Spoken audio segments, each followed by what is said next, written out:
Hey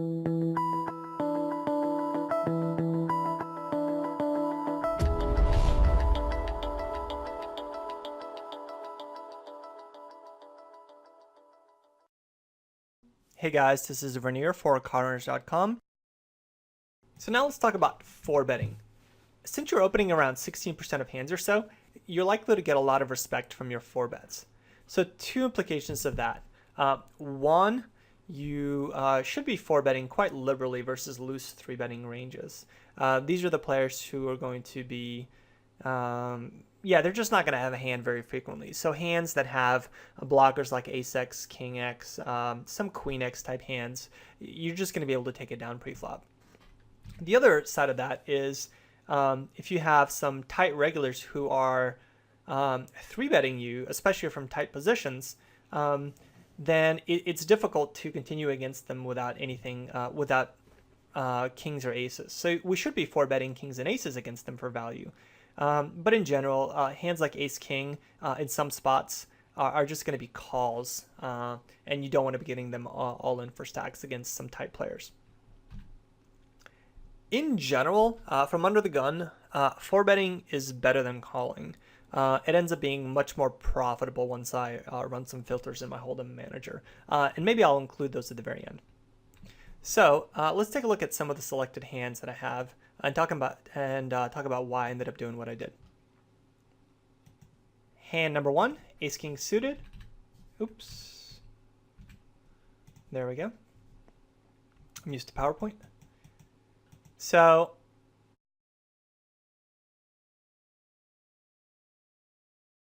loose player 43-34 puts in a small 3-bet, but I'm just going to end up 4-betting. I'm going to end up 4-betting this.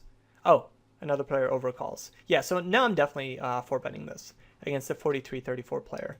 So I ended up just shoving because I didn't want to see a flop, and he ended up calling with pocket jacks.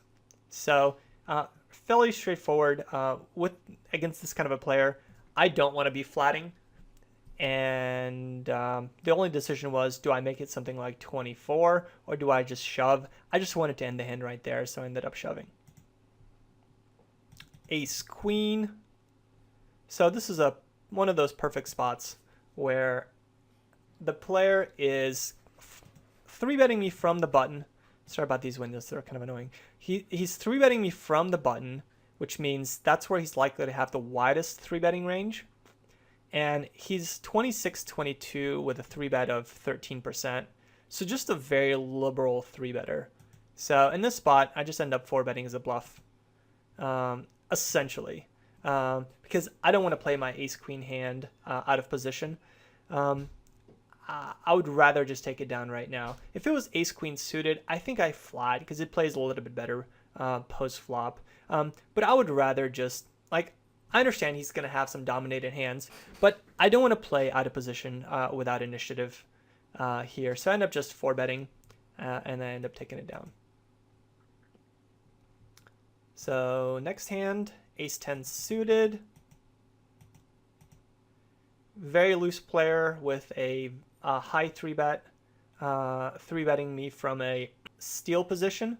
So I end up 4-betting him, and unfortunately he ends up shoving, and I have to fold. But in this spot, with so everything about the setup says 4-bet. I have an ace blocker. If he calls, it's a suited ace that plays okay post flop. He's loose. He's 3-betting a lot. I'm under the gun. Great spot to be 4-betting. So squeeze spot. This guy's pretty tight, but he's still 3-betting 8%. So because he's squeezing, I end up putting a 4-bet in. The one problem here is I've got a short stack that might end up reshoving here. So from that sense, I'm not crazy about it. I would rather have something like ace-9 or ace-10 that plays a little bit better against his pocket pairs. But I should get a lot of respect from in this spot. So they both end up folding, which ends up working out. So in general, I like this. I wish the guy that called initially was not a short stack. Pocket jacks. Here it's just versus a short stack. I end up getting it in.